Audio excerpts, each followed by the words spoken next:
Pardon? Yeah, it's starting. Welcome to the meeting on the 14th of December, 2:30. Everyone's present.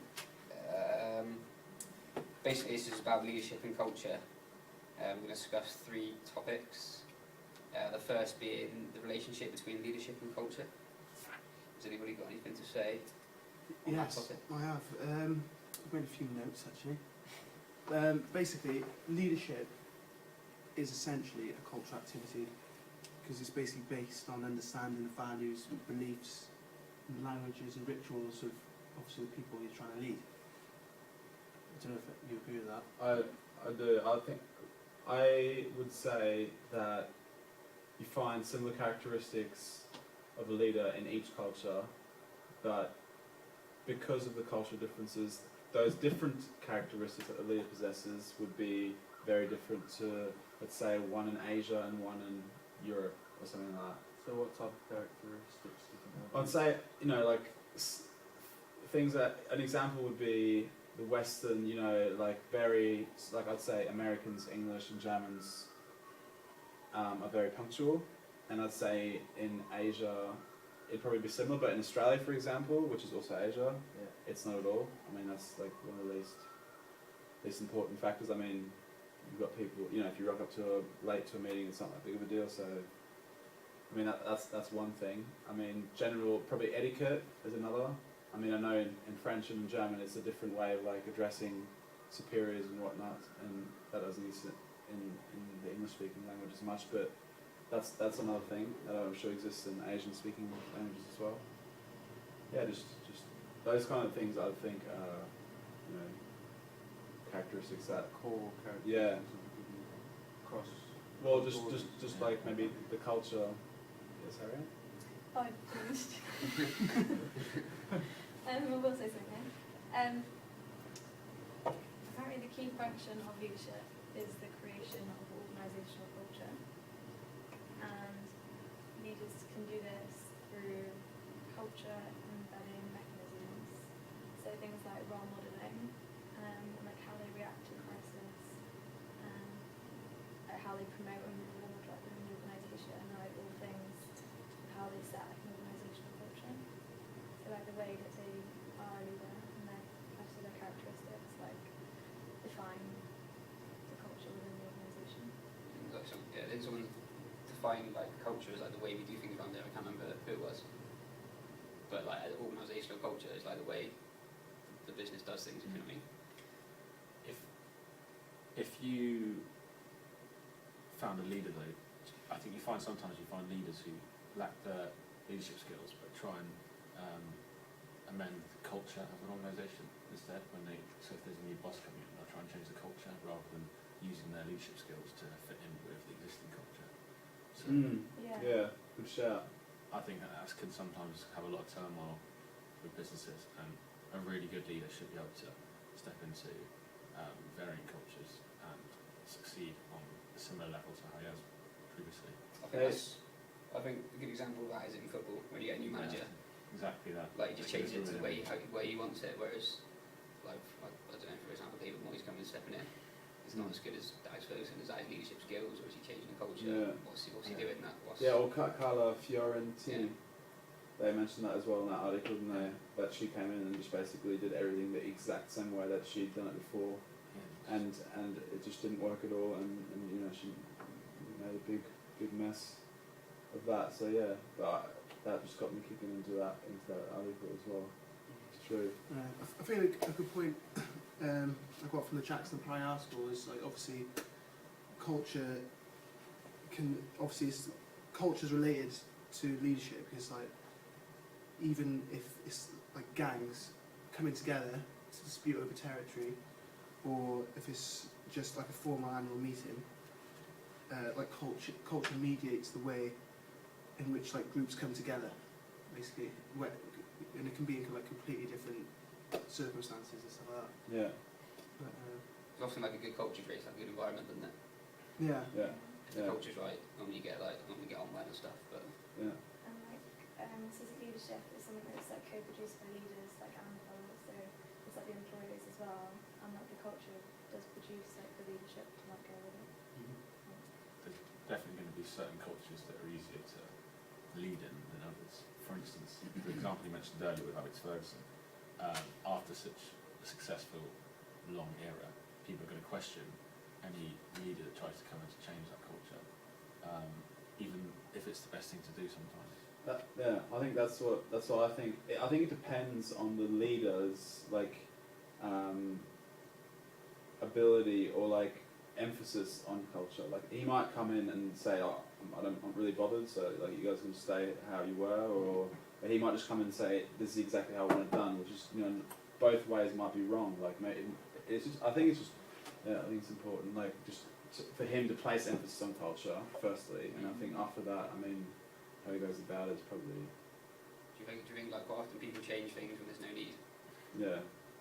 It's like Possibly, just preempting their things own- sometimes, yeah. isn't it? Mm. But Yeah. I suppose if you can make a stitch in time to save 9, even though that stitch might not be needed, sometimes it Yeah. can be. Okay. Should we move on to the next point, which was cross-cultural leadership? So it was across countries and stuff, wasn't it? I think. I read about globalisation of trade, finance and production. It's created business challenges, and so leaders are having when their business expands, having to go into different countries to start new companies and lead new people. They experience what they call culture shock. So they're trying to adjust their management and leadership styles to suit the different set of norms and expectations of the people, and obviously different countries have all got social expectations and traditions and ways of so they conduct their lunches and being late and etiquette. So someone's written a book called Culture Shock, that provides managers with ideas and tips about how to conduct their business with other partners and things. Some organisations would benefit when they from cross-cultural leadership. So, for example, you look at a poor country in Africa, maybe you get an American or British culture where they organise the leadership's really good. And they go, obviously there'll be a massive culture shock to the organisation, but it'll actually benefit them because the leadership they'll be getting is a lot better than Yeah. what they get in their country. Multinationals as well. Yeah. Exactly what you're saying is people like Rupert Murdoch, who he manages across every culture you could possibly imagine, I think. But is his leadership style actually that much encompassing of what we've got here? Is he just a lot of people say that he's just a bully. Mm. He just invents this culture that he knows he can work in. So, You can, So does he keep the same culture going everywhere? or is he Or actually is he adapting? cross-cultural? Yeah. Or is he actually- Okay. That's something that I suppose there must be tests in place that you can find that out. I think Absolutely. I just think that that would happen a lot as well in big corporations. That get taken over by other corporations that are from a different culture, and then when there's a fusion, or I don't think I've got the word in English now. We get together and Yeah. fuse. A fusion, yeah. A fusion, yeah, a fusion. Then I think that could possibly be for example, Mad Men. I don't know if you guys watch that. It's an American show in the '60s about advertising, I've seen it. and basically this English corporation takes them over, and they obviously embed leaders into the upper hierarchy of this organisation, and it causes some cultural differences, which is really interesting to watch. But I think that's an example. I could just imagine that having been a problem often when two completely different cultures just get pushed together. So when these big corporations obviously expanded and working in countries where the culture's obviously completely different to their own, do you think it would be wise to employ someone from the local area who understands the culture so you can come to some sort of mid-ground as to how you're going to run things? You mean previously before you take over the company, or No, say you're expanding your business to Right. China and you're the UK. Obviously, their culture is very different. the workforce aren't going to be like the British workforce. So obviously you need to, obviously you know what you want as a UK, as being brought up in the UK, you obviously have certain values and stuff that need to be addressed, which might not be what the Chinese believe in. So do you think you obviously need to Yeah. get someone, you need to employ someone to work with you in order to like Yeah. get a good balance? Yeah, you need so that you need knowledge, yeah. local knowledge, It's about, again, it goes back to like, getting the followers, isn't it? yeah. You can't lead unless you've got the followers. If you can, it's obviously difficult knowing how to do it, but if you can get it that the employees be willing to follow you in a different country, then obviously you've got to do what's right, but it might mean changing the way you do things, or Yeah. it may not, depending on the situation, but Yeah. it's again, It's different as well because like power and status in one country is not maybe seen the same in others. So like age and gender and like like some people take age and gender as being like a leader and they would look up to them, and some people take it as like people who've achieved a lot in their life. So I know in like some countries, I think it's like Korea, so like they don't like being led by a woman, so they wouldn't see that as like seeing her as like authoritative and maybe not work well under her, so they take that into account as well. Yeah. And the businesses that they don't accept in Japan, or it might be Korea as well. I thought it was in Japan where they don't let like businesses from foreigners like come in with a head at like being a woman. Oh, okay. Might be the same story, might be different. Yeah. Yeah. Didn't our international Leo Martins, didn't she say she was going to be going over somewhere? Yeah. Yeah, that's I what don't most of them. Yeah, and then she had to. I've been Japan. Yeah. Send someone else. I've had personal experience recently where dealing with an events company, and they showed me that one of the guys that was there, I sort of taken a step back and watched him as he works, and he actually operates in such a way that he could get, I want to see if he classes as a leader or not, 35 people working for him with no incentives apart from being a volunteer, because he asked them and he said he needed it on a project that he was recently part of. He had 35 volunteers working through the night whilst they were supposed to be sleeping at jobs. Is that a leadership quality, or is that a blagger? Or I think it is leadership. It's like creating the vision, and they're willing without an incentive? Yeah, like motivating. Do you see what I mean? they're willing to like work towards a common goal or vision.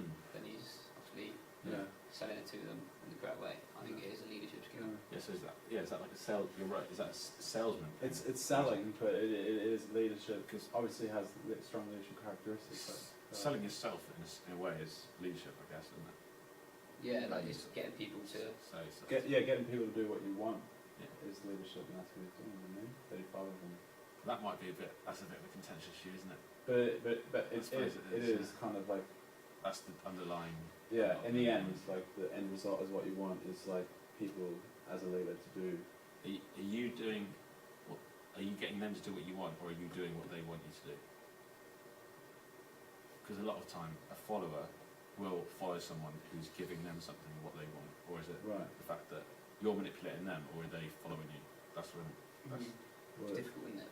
But but what's his name says that you've got to. I think Marvin Hersey that they say that you've got to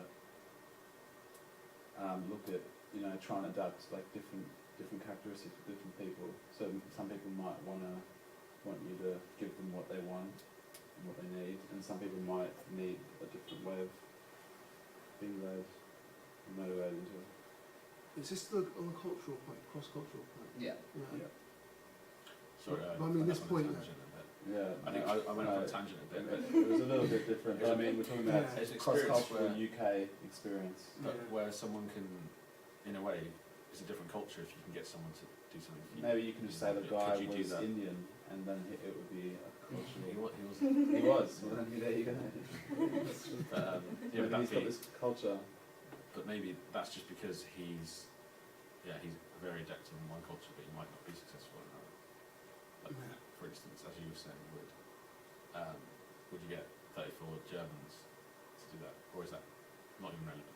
Oh, because he got Indians to do it, did he? No, he got is it because it's not just general people from the UK, yeah. yeah, like, but then like But or is that not relevant? Or is that not- No. Yeah. No, I don't think 34 Germans would follow me anywhere, no. So it's not relevant really. No, I That's thought, down to I human thought, no, nature, I thought it would have been relevant if you'd got Indians to do it, because then, you know, it was him, you know, Oh, in his right, yeah. community, like, No, you no, know, 'cause it's you more know. of a leadership skill, if anything, that he's from India and he's managed to do that in Yeah, with non-Indian members. So maybe of that's an that. aspirational thing as well, maybe Yeah. these people too. I think it does depend on that specific topic. It depends on your culture because, and like where it is, because some places people aren't going to do something for free because they might not have like can't have the time or money, or they might have poverty or something like that. Especially for sounds like for like a foreigner, because there will be prejudice there, maybe, Yeah. or there might be. Yeah, like, aspirational yeah. things. Yeah, Should we move on to the last point? we should. Yeah. The last point is leadership in groups. Anything on that? Yeah. I can use like I just started a new job like in a new shop, and it's like it's hard because they're trying to create like a culture and like lead us in like this new group of like employees and stuff like that, and we're having to like it's all new for them, but we're having to like trust it. I can't explain it. Like trust what they're saying. Yeah. And like, because we wanna, we're doing it to like work, we're also doing it because we want them to like make the shop work. And Yeah. Mm. So I think the way that they've like led us through so far, like we're doing it not just for the money, but because we want the shop to succeed as well. So I think it's really interesting to like see it from the start rather than just going into a company and then sort of Yeah. there because you're just being paid. So you can see it sort of develop and see, Yeah. and you're kind of like And I was seeing a culture success, develop the as well. reason for the success. Yeah. Yeah. Back to your point earlier, actually, doesn't it? That you said leadership is part as much about the followers as it is about the leaders.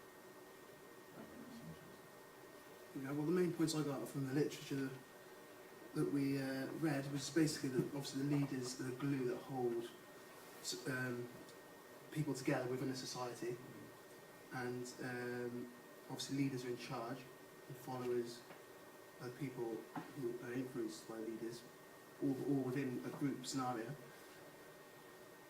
And obviously there's different types of leadership as well. You can get obviously just normal leadership, or it's like co-leadership, which is when two or more leaders have a vertically contiguous position, is what I was described, and obviously who share leadership responsibilities. So I think there's another type as well actually, but basically that's the only points I got. But I think that thing that you said with the glue, I think that I mean for a leader to be the glue in a group, like the guy who's, you know, gets everyone, I think he has to have strong EI competencies, for example. That could be A manager should be the group. eh? Or I think maybe that might be a managerial characteristic. To be the glue. It depends. I think when leaders sort of align, visions don't and stuff. Yeah. And if visions are aligned, then I think the group will stick together. But Yeah. as soon as people start thinking about other things and like going off on their own or away from what the vision is, then it starts to fall apart. And as long as the leader can keep them sort of focused and aligned, Yeah. but then yeah, is that for the managers to do? I don't know. It's difficult sort of Mm. topic, isn't You it? know, the manager, because we discussed it before, didn't we? That manager's more Making sure there, yeah. they're not leading them. He's not there for the, you know, for everything else. He's just there for the, you know, Processes. to get them, you know. If I thought of it as like a paper mache thing I just made as a metaphor, alright? The leader, and I'm hanging it from the wall, the leader would be the peg that I'm putting into the wall to hang this from. And the managers would be the glue that's holding the structure together. Okay. Okay. And So I that's how you realise do this it, is is a it? really odd metaphor, Very interesting. but that's how I was thinking about it in my head. I don't know if that helps get what I was saying across to any of you, It does. but it could confuse you even more. Mhm.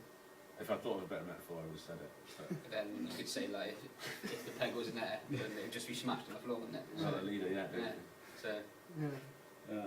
But also without the glue, interesting. it would Yeah. just be a peg. Yeah, but then again, if there was a dragon, There'd then be no followers. Yeah, Yeah. no yeah. follow.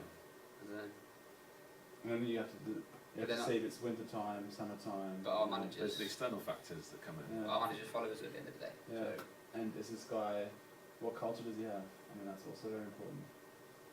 Well, Yeah. culture is basically the design of the paper mache structure, isn't it? Yeah, well, that's That would be that's the what you, culture. you have to look at in the end.